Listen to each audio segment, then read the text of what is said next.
सभी का स्वागत। और ये मेरा सौभाग्य भी है कि आप सब लोगों के साथ मैं इंटरेक्ट कर पा रहा हूँ, है ना। ये जो अपॉर्चुनिटी हम सबको मिली है, ये हमारे राकेश भाई भी के लिए उनका साधुवाद, है ना। उनको और प्रियंका बहन को ये लगा कि जयपुर में रहते हुए, है ना, अपने समय का सदुपयोग किया जाए। और ये बहुत ही सुखद संयोग, है ना, और इसमें आप सबकी भागीदारी। तो आज हम लोग कल जहाँ पर रुके थे, तो एक तो ये समझ में आ रहा है कि अभ्यास क्रिया पूर्णता के लिए, अर्थात ज्ञान संपन्न होने के लिए अभ्यास की आवश्यकता है ना। ये हम लोगों ने कल देखा। और ये जो चैप्टर अपन पढ़ रहे हैं उसमें कह रहे हैं कि अभ्यास की अनिवार्यता। तो अभ्यास की अनिवार्यता क्यों है ना। इसके लिए बहुत ही अच्छा एक जो लास्ट हम लोगों ने तर्क को देखा था कि प्रकृति में ऐसी कोई इकाई नहीं है जिसमें आचरण ना हो। सभी को नमस्कार एक बार फिर। तो देखिए, हर इकाई का आचरण है ना। तो स्वाभाविक है कि मानव रूपी इकाई का भी कोई आचरण होना चाहिए।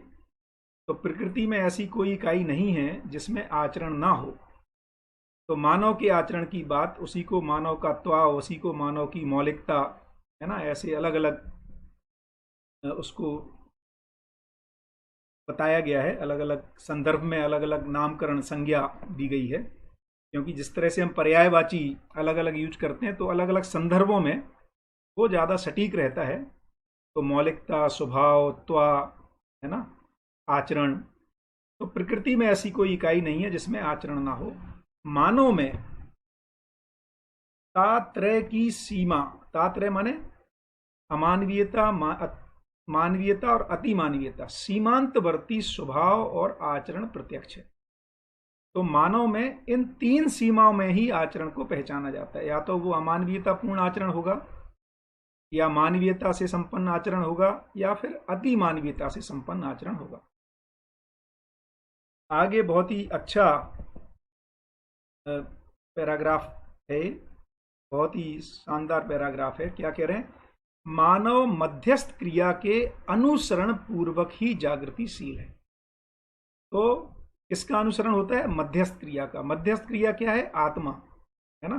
तो मध्यस्थ क्रिया के अनुसरण पूर्वक ही जागृतिशील है। यह जागृति की एक अवस्था का द्योतक है। मानव में ही मध्यस्थ को अनुसरण करने का अवसर है। तो मानव में मध्यस्थता को अनुसरण करने का, फॉलो करने का, वहां तक पहुंचने का अवसर है। सम विषम के नियंत्रण का आधार मध्यस्थ है, और सम और विषम के नियंत्रण का आधार भी मध्यस्थ है। साथ ही मध्यस्थ क्रिया ही समाधान है, और मध्यस्थ क्रिया स्वयं में समाधान है। अन्यथा प्रत्येक द्वंद्व समस्याजनक है। बाकी के जितने भी द्वंद्व हैं, द्वंद्व तो समस्या के रूप में है ही है। तो मध्यस्थता ही, है ना, उसी का अनुसरण होता है। और क्यों होता है? क्योंकि हर मानव सम विषम से मुक्त होना चाहता है। उसका कारण क्या है? कि हम निरंतरता चाहते हैं, और निरंतरता सिर्फ मध्यस्थता की हो सकती है। तो मध्यस्थ स्थिति की ही निरंतरता पाई जाती है। उसी का प्रभाव आत्मा में मध्यस्थ क्रिया के रूप में है। फलस्वरूप सारी जो विषम क्रियाएं हैं, आशा विचार इच्छाएं की भ्रमवश, वो सम में कन्वर्ट होती हैं चिंतन और साक्षात्कार और अवधारणाओं में, और वही बोध पूर्वक सम मध्यस्थ में कन्वर्ट होता है। और फाइनली आत्मा रूपी, है ना, जो अनुभव संपन्न आत्मा होने के बाद पूरी सारी की सारी जो जीवन की क्रियाएं हैं, बुद्धि, चित्त, वृत्ति और मन, सभी की सभी मध्यस्थ का अनुसरण करती हैं। इसी को जागृति भी कह रहे हैं। तो ये जागृति की एक सीमा है। ये अपने आप में पूर्ण हो गया ऐसा नहीं है, क्रिया की पूर्णता है, अभी पूर्णता बाकी है। एक और मजेदार चीज, क्योंकि इसमें अपने को आएगा आगे, उस पर ध्यान आकर्षण में चाहूंगा अपना सबका चला जाए। अनुभव, अभी तक हम लोग या बहुत सारे लोग ये मानते हैं कि अनुभव हमें पाना है और यही उपलब्धि है, जबकि ये कहा जा रहा है कि अनुभव वो प्रीरिक्विजिट है जीने के लिए। अनुभव अपने में पूरी उपलब्धि नहीं है, बल्कि अनुभव स्टार्टिंग पॉइंट है जीने का। जैसे हम किसी रेस में पार्टिसिपेट करते हैं ना, तो हमें लगता है कि अच्छा ये फिनिश लाइन है, तो अधिकतर लोग अनुभव को फिनिश लाइन माने हुए हैं। अनुभव फिनिशिंग लाइन नहीं है, अनुभव स्टार्टिंग लाइन है। फिनिश लाइन तो अखंड समाज और सार्वभौम व्यवस्था है, या अनुभव के बाद स्वयं को प्रमाणित करना, माने अनुभव के बाद जीने की शुरुआत है। दूसरे ढंग से कहें तो अनुभव प्री रिक्विजिट है, प्राथमिक रिक्वायरमेंट है। अनुभव अपने आप में संपूर्ण से हम संपन्न हो गए ऐसा नहीं है, स्टार्टिंग पॉइंट है, हमें आचरण पूर्णता तक पहुंचना है। तो क्या कह रहे हैं कि पदार्थ अवस्था में सामूहिक, प्राण अवस्था में वर्गीय, जीव अवस्था में जातीय एवं ज्ञान अवस्था में भ्रम बस सामुदायिक बाध्यताएं दृष्टव्य हैं। तो इस समुदाय में रहना है पदार्थ का, प्राण अवस्था का, वर्गीयता में, जीव अवस्था अपने जातीयता में, वहां पे कोई भ्रम नहीं है ना। वहां पे वो सारी की सारी सामूहिकता, वर्गीयता और जातीयता ये व्यवस्था के अर्थ में समाहित है। मानव में ज्ञान अवस्था में भ्रम बस ये सामुदायिक बाध्यताएं दृष्टव्य हैं, ये ठीक नहीं है।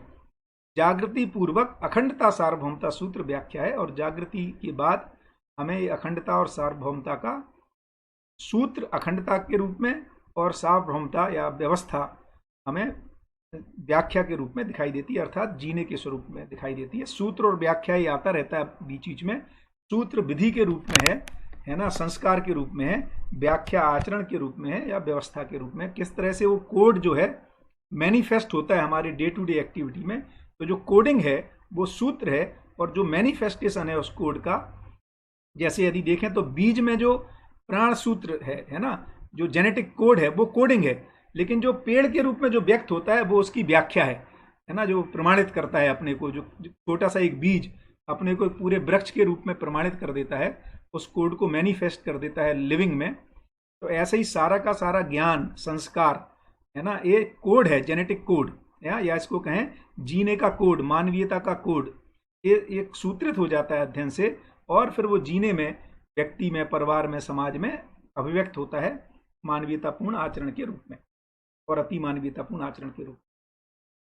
जागृत मानव में अखंडता ही सामाजिकता है। तो हम चैप्टर पढ़ रहे हैं अभ्यास की अनिवार्यता, है ना। अभ्यास की क्यों अनिवार्यता है, और उसके ऊपर बात हो रही है, क्योंकि हम सब अखंडता चाहते हैं, सार्वभौमता चाहते हैं, सुख समृद्धि चाहते हैं, समाधान, समृद्धि, अभय, सहस्तित्व चाहते हैं, है ना। या दूसरे शब्दों में कहें तो धरती कैसे स्वर्ग हो जाए, ये सब हमारी कामना में पहले से ही है। इसी को प्रमाणित करना चाहते हैं। इस अर्थ में हम अभ्यास की, पहले ज्ञान की आवश्यकता है, और उस या जागृति के लिए अभ्यास की आवश्यकता है, फिर जागृति पाने के बाद जागृति को प्रमाणित करने के लिए अभ्यास की आवश्यकता है। तो जागृत मानव में अखंडता ही सामाजिकता है। तो जागृत मानव में, अभी जो पहले समुदाय की बात की, भ्रमबस सामुदायिक बाध्यताएं हैं, जबकि जागृत मानव में सामुदायिकता नहीं है, अब अखंडता है ना, और वही समाज है, वही सामाजिकता है। तो टुकड़े टुकड़े में नहीं पहचानते हैं, मानव जाति एक के रूप में हम जब पहचानते हैं, उसको कह रहे हैं कि अब जागृति हुई। मानव ही इस पृथ्वी पर अन्य प्रकृति से विकसित है, और मध्यस्थता के बिना सामाजिकता सिद्ध नहीं है, सामाजिकता के बिना मानव आश्वस्त नहीं है। क्या मतलब, इतना मैं आज सुबह पढ़ रहा था इसको, तो बहुत ही पोएटिक वे में लिखा है। क्या लिख रहे हैं, मध्यस्थता के बिना सामाजिकता सिद्ध नहीं है, और सामाजिकता के बिना मानव आश्वस्त नहीं है। तो हमारे में आश्वस्ति नहीं है, अर्थात अभयता नहीं है, विश्वास नहीं है ना, विश्वास की स्थापना नहीं है, उसका प्रमाण नहीं है परस्परता में। कब तक, जब तक क्योंकि जब तक हम मध्यस्थता को ना पा जाएं, क्योंकि मध्यस्थता के बिना हम सम विषम या वर्गीयता या सामुदायिकता में रहेंगे, जो कि सामाजिकता नहीं होगी। और मानव ही इस धरती पर अन्य प्रकृति से विकसित है। इसको हम लोगों ने, मुझे जहाँ तक याद है, शायद चैप्टर 3 या 4 में ना पढ़ा था, मानव व्यवहार दर्शन में, किस तरह से मानव इस धरती पर अन्य प्रकृति से विकसित है। क्योंकि ये भी कई बार खासतौर से MBA के बच्चों के साथ जब बात करते हैं, या ज़्यादा जो आज की समय में जो प्रतिभा संपन्न लोग हैं, अर्थात तर्क संगतता के साथ जो लोग हैं, या जो मॉडर्न साइंस को ज़्यादा पढ़े हैं, वो इस बात पे ज़रूर सवाल उठाते हैं कई बार कि भैया आप कैसे कह रहे हैं, हम लोग मानव हैं इसलिए अपने आप को विकसित कह रहे हैं, इसका प्रमाण क्या है ना। तो बाबा ने बहुत ही अच्छे तर्क वहाँ पर दिए हैं कि एक तो हर विकसित इकाई में अपने से कम विकसित के रूप गुण स्वभाव धर्म को पाया जाता है, और विकसित इकाई में वो सब भी रूप गुण स्वभाव धर्म पाए जाते हैं जो उससे कम विकसित में नहीं पाए जाते। दूसरा, अधिक विकसित अपने से कम विकसित को नियंत्रित करने की ताकत के साथ होता है, लेकिन विकसित होने का प्रमाण वो पोषण करने के रूप में देता है, और विकसित है लेकिन जब शोषण करता है तो अपने विकसित होने को प्रमाण को नहीं दे पा रहा है। तो ये तो बहुत स्पष्ट है कि मानव इस धरती पर अन्य प्रकृति से विकसित है, क्योंकि मानव ही ऐसी इकाई है जिसने पदार्थ, प्राण और जीव अवस्था को नियंत्रित कर पाया है। इसलिए मैं जब कई बार ध्यान आकर्षण के लिए बोलता हूँ कि ऐसा ही देखा गया कि कुछ लोगों ने शेर को, चीते को, गाय को, बकरी को, हाथी को नियंत्रित किया हुआ है, इसको हम देखते ही हैं। ऐसा कहीं नहीं पाया गया कि 2-4 शेर ने 3-4 आदमी पाल रखे हैं, उनको पालतू बना लिया हो, या उनको नियंत्रित किया हो। तो इससे ये तो पता चल गया कि मानव विकसित इकाई है, लेकिन अभी मानव ने भ्रमवश अपनी विकसितता को रॉन्ग डायरेक्शन में यूज किया, अर्थात शोषण के लिए यूज किया है। जानवरों का भी इनको इकट्ठा करना जू में, ये सब कोई अपने इनका पोषण नहीं है, ये मानव अपने विकसित होने को प्रमाणित नहीं कर पा रहा है। फलस्वरूप मानव परेशान भी है समस्याग्रस्त भी है, द्वंद्व में भी है, उसका इंटरनल कन्फ्लिक्ट भी है कि क्या मैं ये जो कर रहा हूँ वो ठीक कर रहा हूँ कि नहीं, और आउटर कन्फ्लिक्ट भी है जो कि समाज में द्रोह विद्रोह युद्ध के रूप में दिखाई देता है, प्रकृति के साथ प्रदूषण के रूप में दिखाई देता है। तो ऐसे बहुत सारे ढंग से हम इस बात को देख सकते हैं। तो श्यामवीर सिंह कह रहे हैं पहिया पदार्थ में सामूहिक, प्राण में वर्ग, क्रमशः संगठन व प्रजातियों को कहा जा रहा है। बिल्कुल ठीक है, इसी बात को कह रहे हैं। अगला आगे बढ़ेंगे तो अपन देखेंगे कि मानव के चारों आयाम एवं 5 स्थितियों में मध्यस्थता सहज सुलभ है ना। ये भी बहुत मजेदार चीज है कि मध्यस्थता सहज रूप में सुलभ ही है ना। मध्यस्थता अनुशीलन के बिना मानव में अखंडता नहीं है। मध्यस्थता को जब तक हम अनुशीलन नहीं करते हैं, अर्थात उसमें शोध करके वहां पहुंचते नहीं हैं, तब तक मानव में अखंडता नहीं है और मध्यस्थता आवेश नहीं है। इसके अनुसरण पर्यंत जागृति का अभाव नहीं है, और जब तक हम यहाँ तक पहुंच नहीं जाते तब तक, पर्यंत माने तब तक, जागृति का अभाव नहीं है, अर्थात हम जागृति क्रम में जाते हुए वहां तक पहुंचेंगे ही। तो कौन कौन से चारों आयाम और 5 स्थितियों में मध्यस्थता सहज सुलभ है? तो देखिए किसको मध्यस्थता कह रहे हैं। तो चारों आयाम में अनुभव, विचार, व्यवहार और व्यवसाय, तो इसमें मध्यस्थता संभव है। ये मैं इसलिए ध्यान आकर्षण कराना चाह रहा हूँ, ये बहुत ही इंपॉर्टेंट है। और इसी तरह से व्यक्ति में, परिवार में, समाज में, राष्ट्र में और अंतरराष्ट्र में मध्यस्थता संभव है। मध्यस्थता का मतलब होता है निर्विरोधिता, परस्पर पूरकता, उभय तृप्ति। ये संभव है क्योंकि धीरे धीरे मानव जाति यहाँ आ गई है कि उसको लगता है कि भैया समाज में, परिवार में हम मध्यस्थता को स्थापित ही नहीं कर पाएंगे, संघर्ष रहेगा, कंपटीशन रहेगा, कोऑपरेशन, पूरकता, उपयोगिता हो पाएगी कि नहीं, इसमें लोगों को शंका हो गई है ना। मुझे याद है ऐसे ही मैं एक यूजीसी का प्रोग्राम कर रहा था कैलकाटा में, और कुछ टीचर्स थे, शायद मैंने शेयर भी किया होगा क्योंकि मुझे वो बहुत अच्छा लगा। तो एक महिला टीचर, ऐसी बात हो रही थी कि आचरण का प्रमाण तो परस्परता में मिलता है ना। फिर मैंने उनसे पूछा, आप वो कुछ ज़्यादा कुछ बात कर रही थी, तो मैंने कहा आपकी अपने पति से बनती है कि नहीं? तो बोलती हैं खड़ी होकर कि क्या बात कर रहे हो जब ये किसकी बनती है ये बताओ, है ना। और मतलब हम यहाँ पहुँच गए, और बहुत सारे चुटकुले हम देखते ही हैं पति पत्नी संबंधों में, क्या विडंबना है ना, कि तो इतना पवित्र संबंध, और हम लगभग बहुत सारे लोग ये उम्मीद खो चुके हैं एक उम्र के बाद, है ना। एक उम्र तक तो ये उम्मीद रहती है कि हमारा सोलमेट मिलेगा तो हम कुछ बेहतर जिएंगे। कुछ दिनों के बाद, कुछ सालों के बाद, है ना, ये कम ज़्यादा हो सकता है। मैंने अधिकांश लोगों में, सभी में नहीं भी है, बिल्कुल भी नहीं है, अच्छे से लोग जी रहे हैं, तभी हम सबको ये प्रेरणा भी है। बट ऐसा लोगों को लगने लगता है कि यार इनके साथ नहीं जिया जा सकता। तो बाबा कह रहे हैं कि जबकि मध्यस्थता सहज सुलभ है, कहाँ पर? परिवार में ही नहीं, तो व्यक्ति में, परिवार में, समाज में भी। अभी लोगों को ऐसा लगता है क्या बात कर रहे हैं भैया, ये राष्ट्र आपस में, वैसे तो राष्ट्र एक है, धरती का राष्ट्र, बट लोगों को लगता है क्या कभी ऐसा होगा कि हिंदुस्तान पाकिस्तान, है ना, या ये जो ब्लैक एंड वाइट्स की जो रेसिज्म है, तो ये क्या ये जो जातिगत, धर्मगत, संप्रदायगत और ये जो राष्ट्र के जो सीमाएं हैं, क्या इनका विलय हो पाएगा? तो ये बढ़िया जबरदस्त आश्वासन भी है, और कि मध्यस्थता पर्यंत, है ना, जागृति का अभाव नहीं है, ये होकर के ही रहेगा, है ना, या फिर मानव जाति इस धरती से कूच कर जाएगी, अर्थात लड़ते लड़ते समाप्त होने की तरफ इसकी संभावना है। बट मुझे लगता है दूसरी संभावना ज़्यादा प्रबल है कि हम इस मध्यस्थता का अनुसरण कर पाएंगे और जागृति को पा पाएंगे। तो ये संभव है, जो ये जो लाइन कह रही है कि चारों आयामों में, माने एक तो अपने में ही पहले स्वयं व्यक्ति में, उसके अनुभव आयाम में, विचार आयाम में, व्यवसाय और व्यवहार आयाम में, क्योंकि कई लोगों को ये भी लगता है कि भैया व्यवसाय में कैसे स्थापित होगी मध्यस्थता, है ना। तो ये कहा जा रहा है कि मानव के चारों आयामों में एवं पांचों स्थितियों में मध्यस्थता सहज सुलभ है। एक्चुअली उल्टा है, ये सहज सुलभ है, हमारा ध्यान उस तरफ नहीं गया है, इसलिए हमें ये लगता है। लोग कई बार बोलते हैं यार क्या बात कर रहे हैं, ऐसा कैसे हो सकता है ना। तो चीजें हमारे आसपास बनी रहती हैं, हमारा ध्यान नहीं जाता है, इसलिए हम उसको पहचान नहीं पाते हैं। आगे अभी ये आएगा तो अपन और उस पर चर्चा करेंगे, क्योंकि आने ही वाला है वो सूत्र भी। तो आगे पढ़ते हैं, है ना। कुछ कुछ चीजें मुझे याद आ जाती हैं तो मुझे लगता है उसको शेयर किया जाए, बट इसके साथ आगे भी चलते रहें अपन क्रम से। तो रूप गुण स्वभाव धर्म प्रकटन क्षमता ही प्रत्येक इकाई के विकास को स्पष्ट करती। तो जो रूप गुण स्वभाव धर्म का प्रकटन हो जाए, है ना, तो ये क्षमता जो है कि हर इकाई अपने रूप गुण स्वभाव को प्रकट कर दे, यही इकाई के विकास को स्पष्ट करती है। जड़ प्रकृति में रूप और गुण, है ना, उसको भी और ध्यान से देखेंगे तो पदार्थ में रूप प्रकट है ना, प्राण अवस्थाओं में गुण का प्रकटन हो गया है, जीव अवस्था में रूप गुण एवं स्वभाव, है ना, ये प्रकट हो गया है। ज्ञान अवस्था में रूप गुण स्वभाव और धर्म का प्रकटन पाया जाता है, उसी को लिख रहे हैं। पदार्थ अवस्था रूप प्रधान, है ना, ऐसा नहीं है कि पदार्थ में चारों ही नहीं है, सभी में चारों हैं, जो प्रधानता है।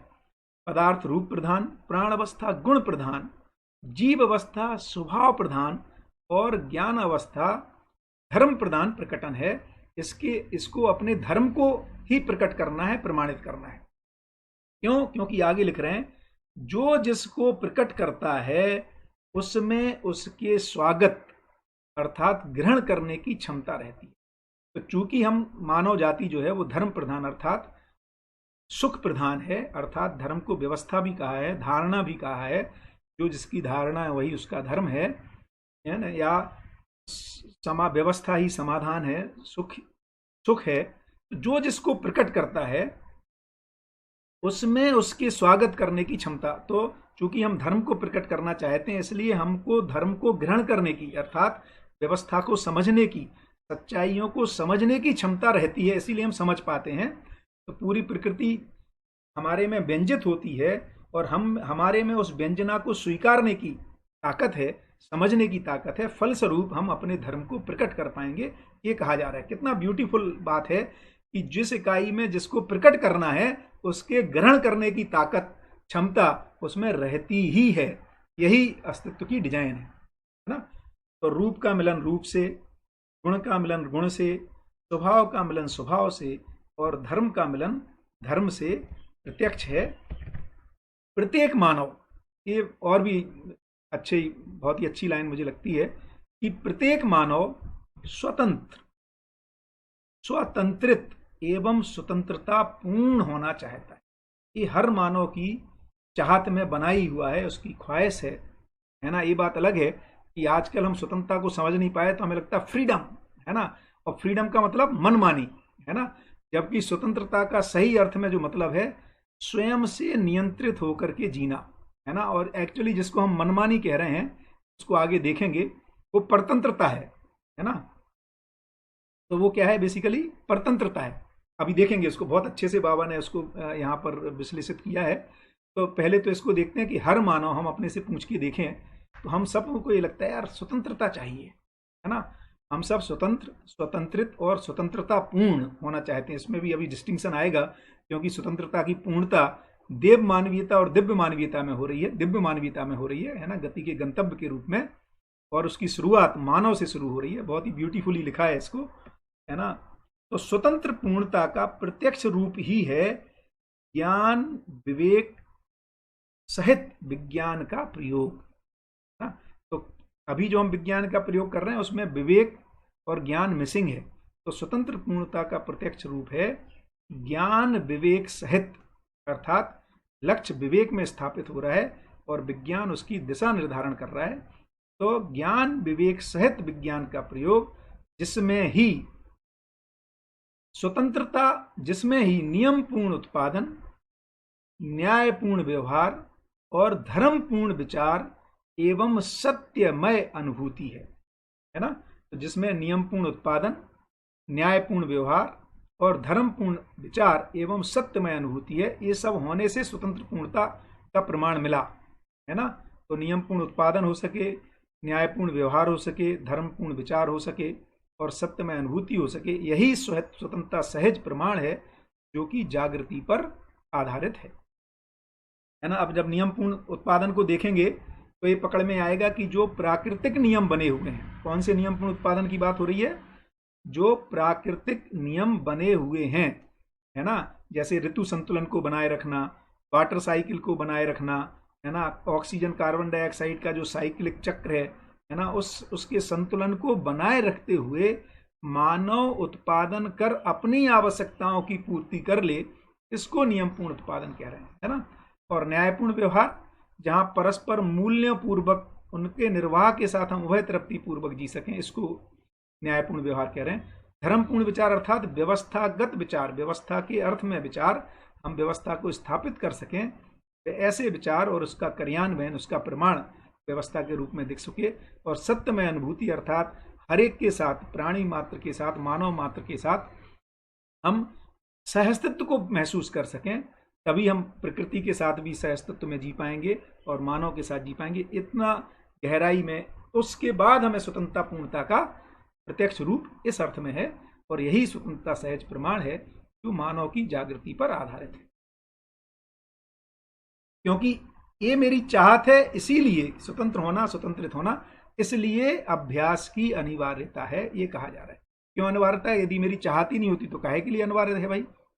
तो हमारी ये चाहत है, इसलिए स्वतंत्र होना चाहते हैं, इसलिए हमारे को अभ्यास करने की अनिवार्यता है।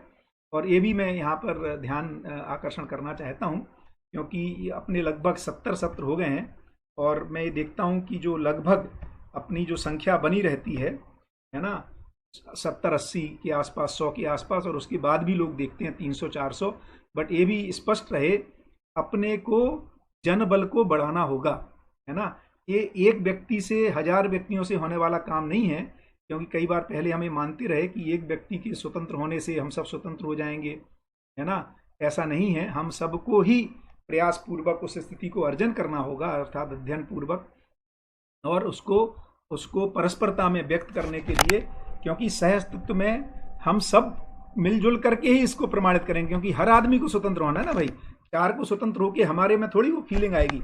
तो मैं ये भी कहना चाहता हूँ कि इसमें, है ना, यार हमारे राकेश गुप्ता जी ध्यान दिलाते रहते हैं, भैया 4 लोग हों तब भी अपन शुरू कर दें, क्योंकि, है ना, मैं संख्या के रूप में नहीं कह रहा हूँ, लेकिन यदि हमें व्यवस्था को स्थापित करना है तो एक जनबल की आवश्यकता है ना, व्यवस्था के लिए। तो इसलिए मेरा ये आप सबसे अनुरोध है, अपने मित्रों को, कई लोगों को शायद नहीं पता हो या पता भी हो तो उनको बताएं, यदि आपको उपयोगी लग रहा है और लगी रहा है, क्योंकि आप लगातार बने हुए हैं। तो कई बार हमें ये संप्रेषित करना होगा अपने मित्रों को जो कम से कम परिचय से कर चुके हैं, इसको ज्वाइन करें अधिक से अधिक। जब इसका एक वातावरण बनेगा, है ना, क्योंकि मानवकृत वातावरण व्यवस्था के लिए अत्यंत जरूरी है, तो इस पर आप प्रयास करें, है ना। केवल व्हाट्सएप ना भेजें, फोन भी करें, उनको प्रेरित करें। हम सब मिलजुल करके कहीं किसी स्थिति में पहुंच पाएंगे, है ना। तो ये भी मुझे लगता था कि इस पे अपना ये ध्यान आकर्षण होने की जरूरत है, क्योंकि ये सभी, प्रत्येक मानव को स्वतंत्र होना है। बाबा कहते हैं लगभग जो 10 सोपानी व्यवस्था है उसमें परिवार में एक व्यक्ति, अर्थात 10% की बात कर रहे हैं।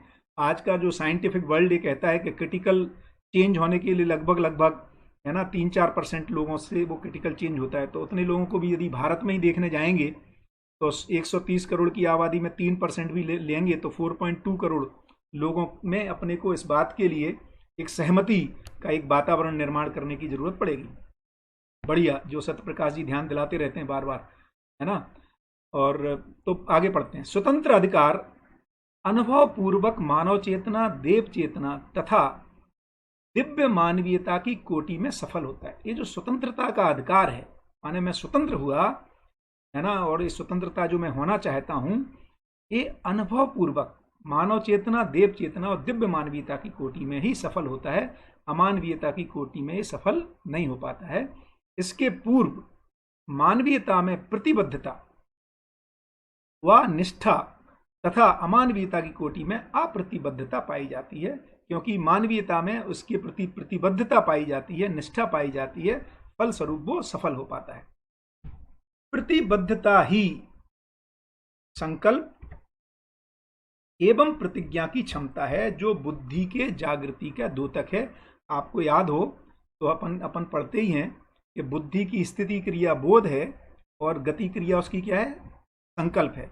तो प्रतिबद्धता किसकी क्षमता है, बुद्धि के जागृति का द्योतक है ना, कि अर्थात संकल्पित होना हमारे बुद्धि में जब संस्कार स्थापित होते हैं, अध्ययनगामी पद्धति में देखेंगे तो बोध से पहले, क्योंकि बोध तो है ना अनुभव, आत्मा के अनुभव होने का जो बुद्धि में प्रभाव होता है, आप्लावन होता है, उसको बोध कह रहे हैं। लेकिन अनुभवगामी में, अध्ययनगामी प्रोसेस में जब हम देखेंगे तो हमारे में जैसे जैसे ये तर्क स्पष्ट होता है और जो हम अभ्यास करते हैं, है ना, जो अपन ने पढ़ा था, व्यवहार अभ्यास, कर्माभ्यास और चिंतनाभ्यास, या यहाँ पर साक्षात्कार या शास्त्राभ्यास, उस क्रम में हमारे में कुछ कुछ हमारे में जो अवधारणाएं स्थापित होना शुरू होती हैं, है ना, उससे बुद्धि, उसी से संकल्प आदमी हमारे में बनता है कि अब इसको ऐसा जीना चाहिए, क्योंकि हमें उससे जो सुख की, तृप्ति की अनुभूति होती है।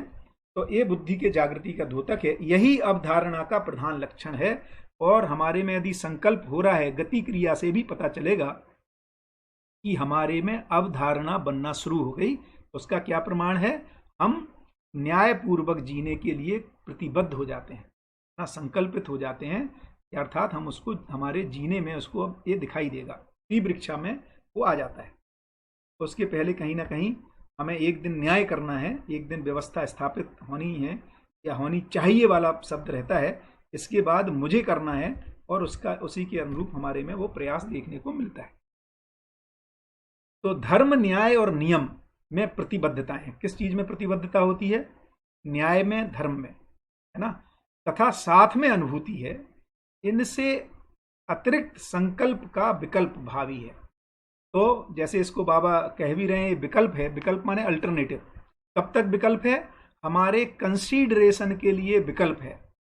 और जब हम उसको कंसीडर करते हैं, अर्थात श्रवण मनन करते हैं, और जैसे ही जैसे निधि ध्यासन होने लगता है, अर्थात जैसे जैसे साक्षात्कार और अवधारणाएं बनने लगती हैं, यही विकल्प हमारे लिए संकल्प में कन्वर्टेड हो जाता है। क्या ब्यूटीफुल डिजाइन है। स्टार्टिंग विकल्प से है, अर्थात आप जैसा जी रहे हो इसको भी एक अल्टरनेटिव के रूप में सुनना शुरू कीजिए, ये विकल्प है। यही विकल्प एक दिन हमारे लिए संकल्प हो जाता है, और फिर हम दूसरों के लिए विकल्प के रूप में प्रस्ताव को प्रस्तुत करते हैं। तो इतनी स्वतंत्रता दे रहे हैं दूसरों को, है ना। तो स्टार्टिंग ये दर्शन दूसरों के लिए विकल्प है, और जैसे ही हमारे लिए ये सुख का स्रोत बनने लगता है, हमारे लिए ये सुख शांति का स्रोत बनने लगता है, हमारे लिए संकल्प हो जाता है, हमारे लिए प्रतिबद्धताएं बढ़ जाती हैं, हमारे लिए निष्ठा बन जाती है ना। इसके अतिरिक्त जब तक नहीं होता है ऐसा, संकल्प का विकल्प भावी बना रहता है। हम कई डोमेन में देखते रहते हैं, ये भी कर सकते हैं, वो भी कर सकते हैं, ये बढ़िया है। उनके अतिरिक्त अस्तित्व नहीं है, ये दोनों ही घटनाएं होनी है। इनके अतिरिक्त मतलब जब ये धर्म, न्याय, नियम के अतिरिक्त अस्तित्व नहीं है चीजों का, जैसे असत्य, अज्ञान, अंधकार एवं मृत्यु भाषित होते हुए भी स्थिति में नहीं है। ये मजेदार बात है, जिसको आगे और बता रहे हैं मृग मरीच का, है ना, कि रेगिस्तान में लगता है आगे पानी है बट रहता नहीं है। तो इसी प्रकार से असत्य का हमें भ्रम हो जाता है ना, भ्रमित कल्पना बस, है ना, अज्ञान का भ्रम हो जाता है, अंधकार का भ्रम हो जाता है, मृत्यु का भ्रम हो जाता है। ये है नहीं स्थिति में, क्यों, क्योंकि जीवन तो अमर है, तो मैं नहीं मरता, शरीर की विरचना होती है ना। अंधकार नहीं है, क्योंकि हर इकाई प्रकाशित है ना। जो अपन ने पढ़ा था, तो शायद मैंने ही लिया था उसको कर्म दर्शन में, कि अंधकार का हमारी आंख ये जो सूर्य के प्रकाश में देखने की अभ्यस्त है, वो भी रूप की आंशिकता को, लेकिन वस्तु तो प्रकाशित है रूप गुण स्वभाव धर्म के माध्यम से। तो मैं आंख से भी देखता हूँ, है ना, स्मेल से भी चीज़ों को देखता हूँ, टच से भी चीज़ों को देखता हूँ, है ना, और उसके बहुत सारे प्रभाव तो जो गुण है मेरे जीवन में डायरेक्ट व्यंजित होते हैं, है ना। मानव का स्वभाव, मानव का की जो हमारे में उसका व्यवहार पक्ष हमारे में व्यंजित होता है, हमें पता लगता है ये आदमी, है ना, धीरता के साथ है, वीरता के साथ है, एक कोई स्पर्श इंद्रियों से पकड़ में नहीं आता है। तो इस तरह से ये पता लग रहा है कि असत्य, अज्ञान, अंधकार और मृत्यु स्थिति नहीं है इसकी, लेकिन वस्तु स्थिति के रूप में जब मानव भ्रमित है, उस स्थिति में एक समय ऐसा रहता है जब वो उसको असत, अज्ञान, अंधकार और मृत्यु भासती है ना। जैसे एक माने कोई बोलेगा क्या, मतलब एक छोटे छोटे उदाहरण से देखें, है ना, कि बहुत सारे लोग जब गाय के यदि उसमें चले जाएं तबेले में, जिनका गाय से बहुत पाला नहीं पड़ता है, उनको सारी गाय एक जैसी लगती है ना। तो जबकि जो उसी में काम कर रहा है वो राधा को अलग से पहचानता है ना, और ममता नाम की गाय को अलग से पहचानता है, गायत्री को अलग से पहचानता है, सीमा को अलग से, माने ये जो नाम दिए, मतलब उसको वो गायों में अंतर दिखाई दे रहा है। तो क्या गाय में अंतर हो गया या उसमें अंतर रहता ही हम पहचान नहीं पाते हैं, है ना। तो हमें एक जैसी दिखती है ना। कई बार जिस माँ के दो जुड़वे बच्चे होते हैं ना, और हम जाते हैं तो हमें वो, क्योंकि हम तो संपर्क में रहते तो हमें दिखते ही नहीं, हमें लगता है यार ये राम और श्याम तो एक जैसे लगते हैं, ये गीता सीता एक जैसी लगती है। तो श्याम के गले में ना काला वो धागा बांध दो जिससे मैं कंफ्यूज ना हूं। जबकि फिर पूछते हैं यार, तुम उसकी माँ से पूछो तुमको कैसे अलग अलग, तो माँ बताएगी यार इनमें तो सैकड़ों अंतर हैं भाई। तो उसको तो ऐसा नहीं कि अंतर है नहीं, स्थिति में अंतर रहते ही हैं। अर्थात वो सत्य रूपी जो यहाँ पे मैं जस्ट एक उदाहरण से ध्यान आकर्षण करा रहा हूँ कि ऐसा नहीं है कि अस्तित्व में कुछ बदलना है। तो ये जो हमें दिखता नहीं है, हमारी दर्शन क्षमता नहीं है, जैसे ही ये बढ़ती है तो भ्रमवश ही हमें असत्य, अज्ञान, अंधकार, मृत्यु दिखाई देता है, रहता नहीं है ना। तो सच्चाइयां ही रहती हैं, हमें वो दिखती नहीं है, और जैसे ही हमें दिखने लगती हैं हमें भी ये लगने लगता है यार मुझे ये पहले क्यों नहीं दिखाई दे रही थी।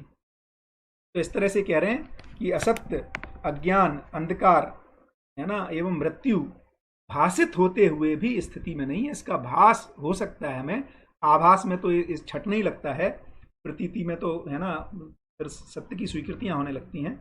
तो बहुत ही बढ़िया सूत्र है ना, कि धर्म, न्याय, नियम में प्रतिबद्धताएं हैं, जैसे ही स्पष्ट होता है हम उसके लिए प्रतिबद्धित, और हमें कोई संकल्प माने ये वो न्यू ईयर रेजोल्यूशन नहीं लेना है, ये स्वयं स्फूर्त होने वाली घटनाएं हैं। स्वीकृति से संकल्प, संकल्प से निष्ठा, निष्ठा से प्रतिबद्धता, और प्रतिबद्धता से प्रबुद्धता, प्रबुद्धता से बोध, बोध से प्रतिज्ञा अर्थात संकल्प, और प्रतिज्ञा से क्षमता, क्षमता से जागृति, और जागृति से स्वीकृति और प्रमाण है। अब देखिए, तो पहले जो शुरुआती स्वीकृति कह रहे हैं, इसको कह रहे हैं अध्ययन करते हुए जो हमें अभी भास, आभास, अवधारणाएं बन रही हैं, पहली स्वीकृति का शब्द उसके लिए आया है ना। तो उससे भी हमारे में एक संकल्प बन रहा है, उस संकल्प से निष्ठा। देखिए शब्द, यदि हमें एक्चुअली तो अभी हमें परिभाषा संहिता को, आप लोग जिनके पास ऐप है उसमें परिभाषा संहिता देखें, क्योंकि ये शब्द केवल हमें एक जैसे दिखाई देते हैं, बिल्कुल वो जुड़वा बच्चों जैसे ही हैं, कि हमें लगता है कि इनमें कोई अंतर ही नहीं है, संकल्प, निष्ठा, प्रतिबद्धता, प्रबुद्धता, है ना, बोध, प्रतिज्ञा, जबकि इनमें सटल अंतर है ना। तो सूक्ष्म रूप में एक जैसे दिख रहे हैं। यदि अपन देखेंगे तो संकल्प का मतलब है यहाँ पर स्वीकृतियां जो हुई, अब स्वीकृतियों से निष्ठा उदय होती है। निष्ठा का मतलब है अब मैं इसको जीना चाहता हूं, है ना, इसके लिए अपने में उस तरह के चित्रण बनने शुरू होते हैं, है ना। निष्ठा से प्रतिबद्धता आती है, ये अब हमारे आचरण में उतरना शुरू होता है। प्रतिबद्धता, जब इसको आचरण में जीने जाता हूं तो मेरे में प्रबुद्धता उदय होती है ना, अर्थात जो निपुणता, कुशलता आती है। बिल्कुल ऐसे ही है कि एक इंजीनियरिंग, अभी हमने कोई इंजीनियरिंग का सिद्धांत पढ़ लिया, सिविल इंजीनियरिंग का, जब मैं उसको बिल्डिंग बनाने जाता हूँ, दीवार खड़ी करने जाता हूँ, तब मुझे लगता है कि इसको, है ना, इसको जो सीधा रखने के लिए जो पेंडुलम गिराते हैं उसका सिद्धांत क्या, ये सब प्रबुद्ध निपुणता, कुशलता, पांडित्य पड़ता है। तो जब हम इनको जीने जाते हैं कि न्याय को जीना है ना, न्याय की स्वीकृति हुई तो संकल्प हुआ, उससे न्याय को जीने के लिए मन बना, है ना, मन, वृत्ति, चित्त बना, उसको जीने गए, प्रतिबद्धित हुए, तो जीते जाते हैं तो पता लगता है पत्नी के साथ, बच्चों के साथ। अब हमें वो मध्यस्थता समझ में आती है कि पति पत्नी संबंध में अपने ही बच्चों के साथ मध्यस्थ, न्याय माने मध्यस्थ चीज है, हम कैसे सम विषम हो जाते हैं, आवेशित हो जाते हैं, इनमें मध्यस्थता कैसे स्थापित की जाए, क्योंकि मध्यस्थता आवेश नहीं है, ये आया था आगे, है ना। तो इससे मेरी प्रबुद्धता बढ़ गई। अब मेरी माने न्याय करने की और उसके रूट में और चीजें भी हमें दिखने लगती हैं। तो निपुणता, कुशलता और पांडित्य तीनों, तो ऐसी प्रबुद्धता से बोध होता है ना। और बोध होने के बाद फिर प्रतिज्ञा, ये अब संकल्प की निरंतरता हो रही है ना। प्रतिज्ञा निष्ठा से आगे की स्थिति है, संकल्प की निरंतरता को कह रहे हैं। इस प्रतिज्ञता से क्षमता और उस क्षमता से जागृति। अब यदि ये बोध संपन्न होता है, तत्क्षण आत्मा में अनुभव होता है और जागृति से स्वीकृति और प्रमाण की अब निरंतरता बनना शुरू होती है। तो इस तरह से उसको लिखा है। अब प्रबुद्धता क्या है, ये और भी बढ़िया, क्योंकि अब हम अभ्यास दर्शन की बात कर रहे हैं, है ना। तो प्रबुद्धता क्या है? प्रबुद्धता ही समाधानात्मक भौतिकवाद, व्यवहारात्मक जनवाद और अनुभवात्मक अध्यात्मवाद की प्रस्थापना, स्थापना एवं अक्षुण्णता का प्रत्यक्ष रूप है। ये बहुत मजेदार सूत्र है कि प्रबुद्धता ही समाधानात्मक भौतिकवाद की स्थापना है ना। और उसको निरंतर, अक्षुण्णता का मतलब होता है जो कब हमेशा के लिए बन जाता है ना, निरंतरता जिसकी होती है। प्रस्थापना का मतलब वो स्थापना से पहले प्रस्थापित हो रहा है मेरे में, फिर वो स्थापित हो गया और फिर उसकी निरंतरता हो गई। तो प्रबुद्धता ही, जबकि हमसे यदि कोई पूछेगा इन जनरल, तो समाधानात्मक भौतिकवाद, व्यवहारात्मक जनवाद और अनुभवात्मक अध्यात्मवाद की प्रस्थापना को हमें कैसे लगता है कहाँ होनी है? संविधान में होनी है, स्कूल में होनी है। तो हमें लगेगा कि किताबों को समाधानात्मक भौतिकवाद को पढ़ाने लग जाओ, है ना, इससे स्थापना होगी। जबकि बाबा क्या कह रहे हैं? प्रबुद्धता माने व्यक्ति जो प्रबुद्धता, उसमें निपुणता, कुशलता, जो पांडित्य स्थापित होता है, उसका मतलब है भौतिक, समाधानात्मक भौतिकवाद।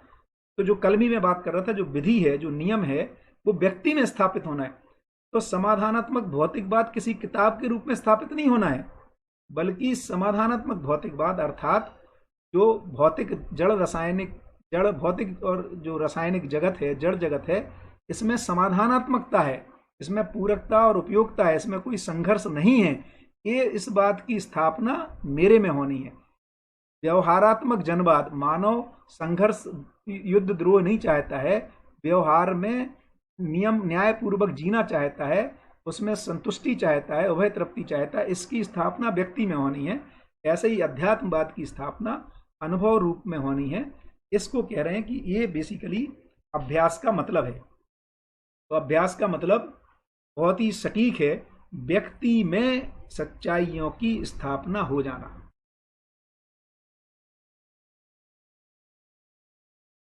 दिनेश भाई का एक अच्छा सवाल है, इसको अभी लेंगे। बढ़िया बढ़िया, गुड। समाधानात्मक बाद में अर्थ के उत्पादन, है ना। अब क्या बताया समाधानात्मक बाद क्या चीज है भाई? जो व्यक्ति में स्थापित हो रहा है ना। क्या स्थापित हो रहा है? कि उसमें अर्थ के उत्पादन, अर्थ का उत्पादन कैसे करना है, उपयोग कैसे करना है, वितरण कैसे होना है, और उसकी व्यवस्था में, इन सब में एक सूत्रता होना है जो न्याय सम्मत है। यही समाधान है। मानव में समाधान की प्यास है, और मानव में इस एक सूत्रता की प्यास, जिसको बाबा कह रहे हैं त्रिशित है ही मानव, वो स्वतंत्र होना ही चाहता है।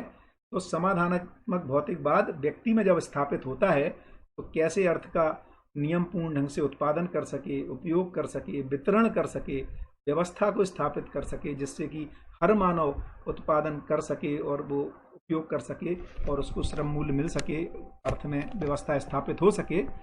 इन सब में जो न्याय एक सूत्रता स्थापित होनी है, इसी को कह रहे हैं न्याय सम्मतता। और यही समाधान है।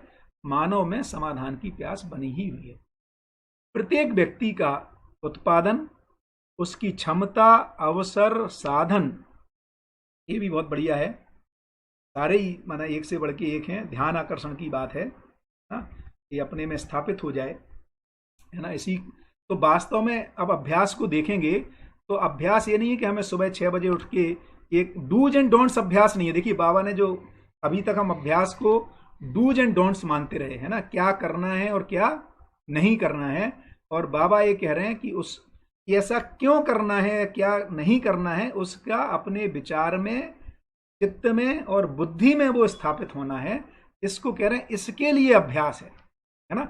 ऑफ कोर्स ये ऐसा करने के लिए कुछ हमें व्यवहार अभ्यास करना पड़ेगा, अदरवाइज वो वृत्ति से आगे अर्थात तर्क से आगे चित्त में साक्षात्कार होता ही नहीं है और बुद्धि में अवधारणाएं बनती ही नहीं है।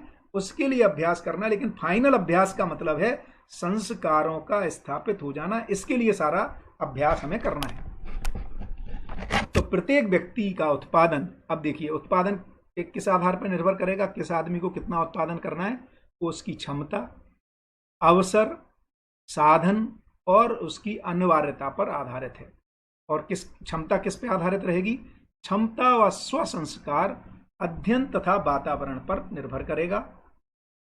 अवसर व्यवस्था पर, कई लोग उत्पादन करना चाहते हैं, अवसर ही नहीं दे पा रही है व्यवस्था उसको, है ना। तो हमें व्यवस्था बनानी है, हर व्यक्ति जो उत्पादन करना चाहता है उसको उत्पादन के अवसर उपलब्ध कराएं, उसको पकड़ पकड़ के उत्पादन ना कराएं, मतलब हमें दबाव नहीं डालना है, अवसर उत्पन्न करने हैं, ऐसी व्यवस्था को पैदा करना बनाना है। साधन उपलब्धि पर, साधन क्या है हमारे साथ, जो तन मन और धन रूपी साधन है, यहाँ पे धन रूपी साधन को कहेंगे, तो उपलब्धियों पर, उसको क्या क्या चीज उपलब्ध है, तो साधन उपलब्धि पर।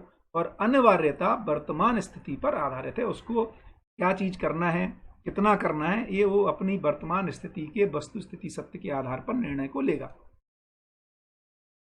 संस्कार,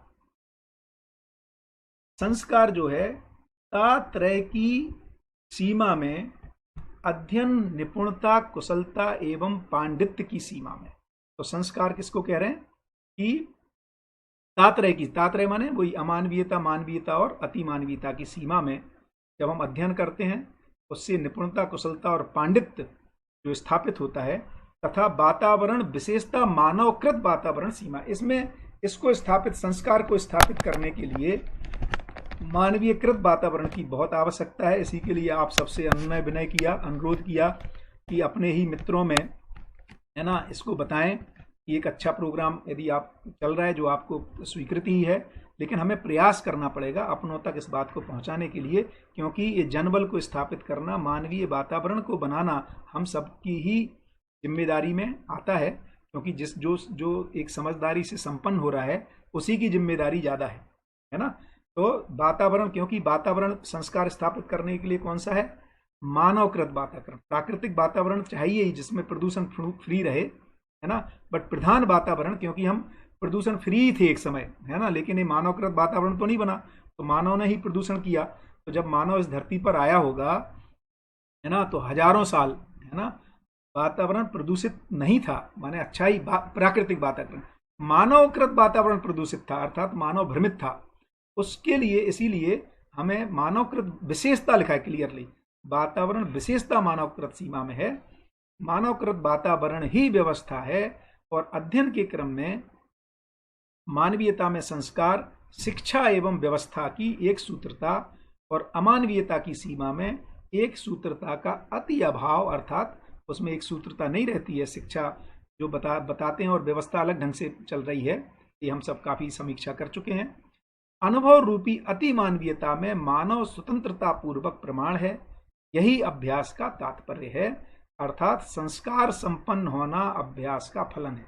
तो फाइनली हम जो कुछ भी अभ्यास कर रहे हैं, अभ्यास दर्शन के माध्यम से, तो हमें माने व्यवहार अभ्यास करना है, कर्म अभ्यास करना है ना, शास्त्र अभ्यास, चिंतन अभ्यास करना है, इस सब के फलन में होना क्या है, संस्कार से संपन्न होना है, यही अभ्यास की उपलब्धि है।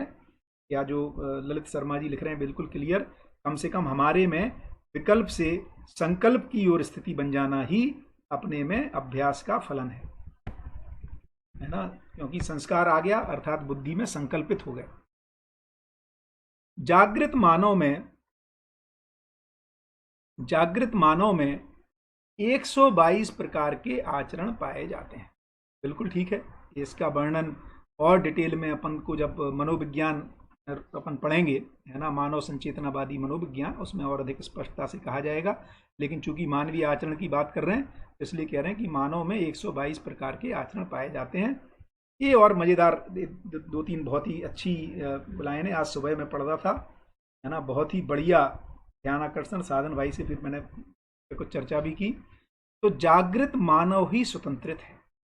तो फाइनली स्वतंत्रता जो है माने स्वयं से नियंत्रित होकर के जो जी पाने का कारण है, वो जागृत मानव ही स्वतंत्रित है।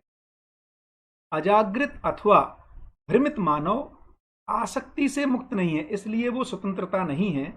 इसलिए विवेक का उत्कर्ष ही अनासक्ति सूत्र है। तो जब तक हम विवेक संपन्न नहीं हो जाते तब तक हम आसक्ति से बने रहते हैं, और आसक्ति में बने रहते हैं तब तक, है ना। हम तो देखिए अभी जबकि अजागृत व्यक्ति को क्या लगता है, जिसको मैं कह रहा था कि यार फ्रीडम माने मनमानी, है ना। तो मनमानी मतलब बेसिकली वो आसक्ति की बात कर रहे हैं, क्योंकि जितनी मनमानी है वो संवेदनाओं को तृप्त करने के लिए है, और संवेदनाएं क्षणिक सुख का स्रोत हैं, इसलिए हम और विवश होते जाते हैं। इसीलिए आप ये पाएंगे, है ना, कि बहुत सारे, है ना, डेवलप्ड वर्ल्ड में जितनी ड्रग का मिसयूज है ना, तो ये इसी अर्थ में दिखाई दे रहा है, क्योंकि जो भोग है, भोग में दिखने में स्वतंत्रता जैसे लगता है, बट वो परतंत्रता है, क्योंकि आदमी उसमें विवश हो जाता है ना। इसलिए इसको अजागृत और भ्रमित मानव आसक्ति से मुक्त नहीं है, और भ्रमित स्थितियों में जितना भी हमें जो स्वतंत्र तथा कथित स्वतंत्रता के नाम से हम जो मानते हैं, एक्चुअली वो परतंत्रता का कारण है। हम ही अपने में उनसे कैसे मुक्त हों, इसके लिए फिर प्रयासरत रहते हैं। तो विवेक का उत्कर्ष ही वस्तुगत एवं वस्तु स्थिति सत्य का प्रचोदन, अर्थात यथार्थता का यथार्थ ग्राह्य हो जाए, और या यथार्थ को प्रसारण योग्य क्षमता आ जाए, ये विवेक का उत्कर्ष है, जिसमें हमें वस्तुगत सत्य और वस्तु स्थिति सत्य स्पष्ट होता है। और ज्ञान में, तो ज्ञान, विवेक और विज्ञान, ज्ञान में स्थिति सत्य स्पष्ट हो जाता है। इस तरह से विवेक संपन्न होने से ही हमारे में आसक्ति से मुक्ति होती है। वस्तु स्थिति एवं वस्तुगत सत्य का अनुभव ही अनासक्ति है। देखिए अनासक्ति पहले भी लोगों में चर्चा आई है अनासक्ति योग की, है ना। यहाँ पे स्पष्ट कर रहे हैं कि जो जड़ जगत में या वस्तुगत सत्य को ठीक से नहीं समझ पा रहे हैं, वो आसक्ति है। न्याय पूर्वक जीना आसक्ति नहीं है, क्योंकि भ्रमवश हम क्या करते हैं, हम संबंधों को भी नकार देते हैं, हम अनासक्त के रूप में। जो प्रचलित परंपरा में अनासक्ति का मतलब है, उसमें संबंधों को यहाँ पर संबंधों को नकारना अनासक्ति है ना। और तो उपकार करना पूर्ण अनासक्ति है, आगे आएगा, है ना, जो दिव्य मानवीयता में पाया जाता है। लेकिन पुत्रेषणा वित्रेषणा लोकेषणा अनासक्त योग है ना, उसमें आसक्ति नहीं है, क्योंकि वो व्यवस्था के अर्थ में, और आसक्ति क्या था, स्वार्थ के अर्थ में, अपने शरीर संवेदनाओं से तृप्ति के अर्थ में थी, और ये बंधन का कारण है, इसलिए उसको आसक्ति कहा है। जबकि इधर ये स्वतंत्रता के लिए कारण बनता है, व्यवस्था के लिए कारण बनता है ना, जिससे कि हर मानव स्वतंत्र होने के लिए अवसर पैदा होता है। इसलिए एकदम स्पष्ट रहे कि वित्तेषणा जनबल कामना, जिस धनबल कामना, यशबल कामना व्यवस्था के अर्थ में आसक्ति नहीं है, ये अनासक्ति है ना। तो वस्तुगत वस्तु स्थिति और वस्तुगत सत्य का अनुभव ही अनासक्ति है। वस्तुगत और वस्तु स्थिति सत्य का अनुभव करने के लिए ज्ञान अवस्था की इकाई पात्र है। इसकी चरितार्थता ही चारों आयामों की पूर्ण तृप्ति है ना, जो चारों आयाम की अपन ने पहले बात कर चुके हैं। बहुत ही बढ़िया। मानव में न्याय की चरितार्थता की क्षमता ही स्वतंत्रता है। अब देखिए स्वतंत्रता प्रमाणित कैसे होगी। मैं स्वतंत्र हो गया, क्या प्रमाण होगा, न्याय को चरितार्थ करता हूं ना, न्याय पूर्वक जी पाता हूं। यही एकमात्र स्वतंत्रता का प्रमाण हमें व्यवहार में दिखाई देगा, है ना, व्यवसाय में नियम के रूप में दिखाई देगा, और विचारों में समाधान के रूप में, और जो अनुभव में, है ना, सुख के परमानंद के रूप में दिखेगा। बट उसकी जो न्याय की चरितार्थता की क्षमता ही स्वतंत्रता है, तो उसका जो बाह्य प्रकटन स्वरूप है वो न्याय के रूप में है। और यही सामाजिकता का प्राण व त्राण है। यही सामाजिकता यहाँ से ही उद्घाटित हो रही है। यही उसकी आत्मा, प्राण माने उसका जो कोर है, रूट है ना। प्राण और त्राण उसका जो रूट है और फ्रूट है, वो दिखाई देगा। अमानवीयता स्वतंत्र एवं संयत नहीं है। ये बहुत क्लियर है कि अमानवीयता में स्वतंत्रता नहीं है, बल्कि परतंत्रता है। तो पशु मानव जो दीनता, हीनता, क्रूरता और जो विषयों में हम अपने में सुख की निरंतरता को पाना चाहते हैं, भोग में, ये जो है ये स्वतंत्रता नहीं है, क्योंकि, है ना, स्वतंत्रता और संयत नहीं है। ये बहुत बार बार इस पर ध्यान आकर्षण दिला रहे हैं। एक बार मैं फिर ये कह दूं, अमानवीयता कोई गाली नहीं है है ना, कि अरे यार मैं तो मानव हूं, अमानव। अमानवीयता का इतना ही मतलब है, मानव होने के रूप में मेरे में ही जो अपेक्षाएं बनी हुई हैं, जिन फल को देखने के लिए मैं लालायत हूँ, जिस जिस वसुधैव कुटुंबकम की जो मेरे में कामना है, जो हर मानव कैसे सुख समाधान समृद्धि पूर्वक जी सके, ये मेरी ही कामना है, ये पड़ोसी की नहीं है ना, पड़ोसी की भी है लेकिन मेरी भी है ना। इस अर्थ में क्योंकि इस ढंग से पशु मानवीय राक्षसी मानवीय विषय स्वभाव दृष्टियों से जब मैं जीता हूं, अपने ही चाहतों में पूरा नहीं उतर पाता हूं, अपने ही चाहत को पूरा नहीं कर पाता हूं, इसलिए ये मानव के लिए शोभनीय नहीं है। मानव अपने ही आशित फल को नहीं पा पाता है, इस अर्थ में केवल अमानवीयता शब्द कहा है ना। इस पे मैं बार बार ध्यान दिलाता हूँ, कई लोगों को अमानवीयता शब्द ऐसा सुन के दिक्कत होती है कि मानव को अमानव क्यों कहा। तो ये बिल्कुल ठीक है, मानव मानव ही है, लेकिन वो मानवत्व के साथ मानव है, मानवीय आचरण के साथ मानव है। भ्रमवश जब उस आचरण को नहीं कर पाता है, उस अर्थ में उसकी एक तात्कालिक समय के अनुरूप उस समय के लिए वो संज्ञा है ना। और हम सब इससे निकलना ही चाहते हैं। ये एक स्थिति आती है किसी भी धरती के जागृति क्रम में। तो मानवीयता पूर्वक मानव संयमता में से के लिए स्वतंत्रता का जिज्ञासु है। अब यहाँ पे सवाल बनता है कि जो मानव है वो यहाँ पर स्वतंत्रता का जिज्ञासु हो रहा है। देखिए क्यों, क्योंकि अनुभव फाइनल स्थिति नहीं है, अनुभव प्री रिक्विजिट है। तो जैसे ही जब अनुभव होता है ना, जैसे बाबा कह रहे हैं कि जब उनको अनुभव हुआ तो उनको 3 से 5 वर्ष लगे अपने को समाधान समृद्धि को प्रमाणित करने के लिए, है ना, तो उस डिजाइन को बनाने के लिए। तो मानवीयता जो है या अनुभव जो है वो primary pre requisite, primary starting line है ना, जीने की फिनिशिंग लाइन नहीं है। तो क्यों, क्योंकि अनुभव के बाद अपने में जो बुद्धि में बोध होता है, ये संकल्प होता है कि अब मुझे समाधान समृद्धि पूर्वक जीना है।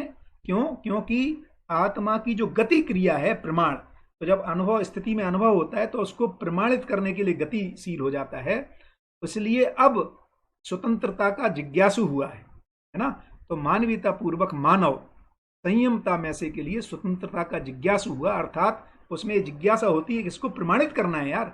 क्योंकि यदि मानव, इसीलिए देखिए बहुत शानदार है, 6 सद्गुण जो लिखे हैं मानव के या जागृत व्यक्ति के, जो आपको याद ही होंगे बट रिपीट कर दूं, है ना, कि क्योंकि ये स्मरण होना भी जरूरी है ना। हम अध्ययन की परिभाषा पढ़ते हैं कि अधिष्ठान की साक्षी, अनुभव की रोशनी में अधिष्ठान की साक्षी में स्मरण पूर्वक किया गया कार्य क्रिया प्रक्रिया प्रयास, है ना। तो हम सबके चीजों में हमारे में स्मरण में आना ही होगा। स्मरण ज्ञान नहीं है, लेकिन ज्ञान होने के लिए स्मरण की एक अनिवार्यता है और एक स्टेज है ना। तो हमें स्मरण रखना ही पड़ेगा इन चीजों का, तभी तो अभ्यास कर पाएंगे। स्मरण ही नहीं होगा तो ध्यान ही नहीं रहेगा। अच्छा किसका अभ्यास करना है, न्याय का करना था या किसका, तो पुरानी प्रवृत्तियों का अभ्यास शुरू हो जाएगा, है ना। तो साक्षात्कार उन्हीं का, इसीलिए अधिकतर लोगों को अन्याय का साक्षात्कार होता रहता है। जब जो बिजनेस, मेरे बहुत सारे मित्र जो बिजनेस करते हैं, भैया बोले आप ना बिजनेस नहीं कर रहे इसलिए आपको पता नहीं है, तो नहीं तो आपको बिजनेस करोगे तब पता चलेगा कि क्यों, क्योंकि हम अभ्यास में, है ना। ये बात ठीक है कि अभी जो व्यवस्थाएं नहीं है, इसलिए जब तक हम मानवीयता का अभ्यास नहीं करेंगे तो न्याय का साक्षात्कार नहीं होगा। हर मानव इसको चाहता ही है, इसलिए भी हमें अपने बिजनेस व्यवसाय के डोमेन लाभ हानि मुक्त पद्धति से कैसे स्थापित होगा, इस सब पे भी विचार करना ही पड़ेगा।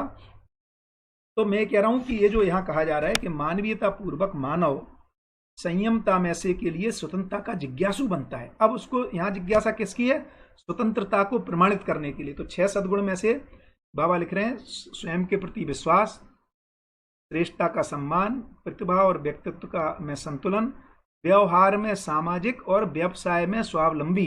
क्योंकि यदि मैं परावलंबी हूं तो स्वतंत्रता प्रमाणित नहीं होगी, है ना। इसलिए स्वतंत्रता के लिए हमें स्वावलंबी अर्थात परिवार में, है ना, व्यक्ति में नहीं कहा है, परिवार में अपनी आवश्यकताओं से अधिक का उत्पादन और, है ना, उसको पाने की जरूरत है। देव मानव स्वतंत्रता के लिए प्रयासरत और अति मानवीयता पूर्ण दिव्य मानव ही पूर्ण स्वतंत्र। इसलिए मैंने जो ऊपर आया था, तो स्वतंत्रता की शुरुआत है और स्वतंत्रता की पूर्णता दिव्य मानवीयता में जाके हो रही है। तो मानव जिज्ञासु है, उसको वो प्रमाणित करता है परिवार में। देव मानव स्वतंत्रता के लिए प्रयासरत है कि ये समाज में स्थापित हो जाए, और अति मानवीयता पूर्ण दिव्य मानव ही पूर्ण स्वतंत्र है, जो प्रत्यक्ष है। स्वतंत्रता के प्रमाण में संवेदनशीलताएं और संज्ञानशीलता पूर्वक नियंत्रित रहना पाया जाता है। तो ये जो तीनों ही जो प्रयास करते हैं, मानव, देव मानव, दिव्य मानव, इस स्वतंत्रता के प्रमाणित करने के अर्थ में, जो स्वतंत्रता उनको अपने में फील हुई है ना, जैसे एक इंजीनियरिंग के स्टूडेंट को जो डिग्री मिली है ना, तो ये डिग्री माने प्री रिक्विजिट है कि आप इंजीनियरिंग कर सकता है, MBBS प्री रिक्विजिट है कि आप मेडिकल की प्रैक्टिस कर सकते हो। ये संपूर्णता नहीं है, ये स्टार्टिंग पॉइंट है। तो अनुभव संपन्न होना अब हमारी क्वालिफिकेशन है कि हम परिवार में जी सकते हैं, समाज में जी सकते हैं, और उसको प्रमाणित करने के अर्थ में इन तीनों में ही संवेदनाएं संज्ञानता की, संज्ञानशीलता के अर्थ में नियंत्रित रहनी पाई जाती हैं। ये बहुत ही इंपॉर्टेंट पॉइंट है।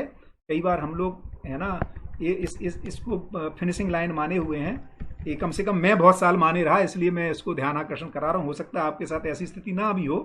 कई बार हम जिन स्थितियों से गुजरते हैं है ना, उसके लिए हम ध्यान आकर्षण कराते रहते हैं, और कई लोगों को ये लग सकता है कि भैया ये तो हमारे लिए क्लियर ही है। बिल्कुल ठीक है, ऐसा बिल्कुल संभावना है। आगे की पीढ़ी वैसे भी आ गई है ना, और जैसे जैसे हम देख ही रहे हैं, बहुत सारे लोगों का आप लोगों ने इस प्रेजेंटेशन में देखा होगा, जो हमारी यंग जनरेशन जितने है ना स्पष्टता से प्रेजेंटेशन करती है, ये हम लोगों के लिए भी काफ़ी उत्साहवर्धक है कि हम सब आगे की तरफ बढ़ रहे हैं है ना। बाबा कहते रहे, उसका प्रमाण मिल रहा है। बाबा कहते थे बेटा तुम लोग हमसे अच्छा जियोगे, है ना।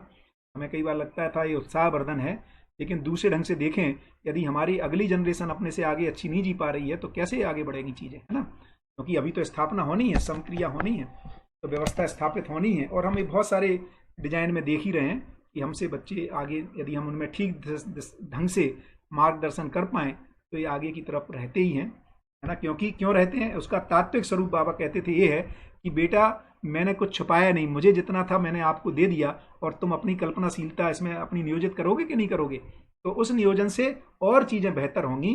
तो ये बात मैं देख ही रहा हूँ कि जब बाबा के लिए जो जो ऑडियंस, आप मतलब सरप्राइज होने की बात भी लगती है कई बार, कि बाबा की ऑडियंस 10-15 लोग, 50-100 लोग, इससे अधिक नहीं रही, है ना, सिंसियरली। और आज हम जैसे लोगों को अपन यहाँ पे देख रहे हैं तो 70-80 लोग सुन रहे हैं, है ना, या इसके बाद भी यूट्यूब देख रहे हैं। फिर भी मैं ये कह रहा हूँ ये कम है, क्योंकि अब वो 25-30 साल निकल चुके हैं, और अब मानव जाति जिस कगार पे खड़ी है, हमें बहुत तीव्रता से प्रयास करने होंगे। तो ये वस्तु स्थिति सत्य है, उनके लिए वो 25-30 होना भी बहुत ठीक बात थी, लेकिन अब हमारे लिए इतना होना ये संतोषजनक नहीं है ना। इसकी अपने को फैलाव, माने सिर्फ जनबल को इकट्ठा करने के लिए सच्चाइयों के अर्थ में भी जनबल की जरूरत पड़ती है, धनबल की, यशबल की जरूरत होती है। इसको अपन को पहचानना चाहिए।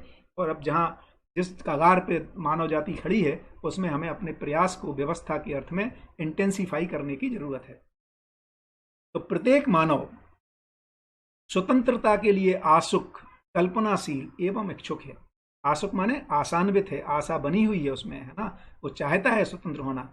कल्पनाशील है, एक दूसरे लेवल पे जाएंगे तो आशा से अधिक हो गया। कल्पना में माने चित्रण, मन, वृत्ति, चित्त तीनों शामिल हो गए। और आसुक होने में आशा ही, मन ही क्रियाशील है।